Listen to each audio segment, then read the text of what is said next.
تعالى كده ارجع. الإدارة دي من 11 سنة شغالة، من أول ما اشتغلت شركة أونكس يعني.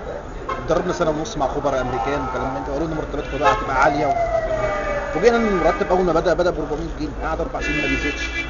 كويس، بدأت بعد كده بقى الوسائط تخش ويجيبوا ناس، وبدأ العدد يزيد يعني، أصبح مثلا من 200 أصبح 280، كلها وسائط طبعا. واللي يجي مثلا بقى له مثلا يوم زي اللي بقى له 7 8 سنين بياخد نفس المرتب ونفس الاجر، حتى اخيرا من قيمه يومين نزلت مكافاه 950 جنيه خدها السواقين والفراشين على اساس ان هم مثبتين، واحنا مؤهلات عضويه 270 نفر ما خدوش اي حاجه. فطلبنا ان احنا عايزين نتثبت، اقل حاجه تثبت عشان الناس المتثبته اللي معانا في الاداره ناخد زينا زيها.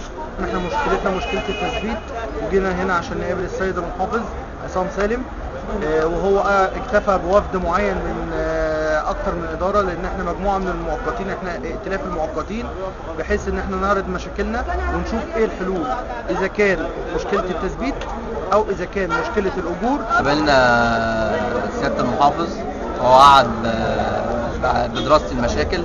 انا ناقشته في نقطه دلوقتي، التنظيم والاداره بيقول ان هو هينشئ شركه خاصه للعاملين على صناديق، وفي نفس الوقت بيقول ان في الهيكل الاداري للدوله درجات فاضيه وهيعين عليها ناس من بره. اذا انا اولى بالموضوع ده، انا اولى ان انا اتثبت على طالما في درجات فاضيه في الهيكل الاداري الدولي ما يعمليش شركه بقى. احنا مش قايمين باي اعتصام، احنا مستمرين في عملنا وهنستمر لحد ميعاد يوم الاثنين، اذا يعني لا قدر الله ما حصلش حاجه يعني، واحنا واثقين في المحافظ الجديد. فطبعا هنصعد المواضيع ان شاء الله لرئاسه مجلس الوزراء يعني.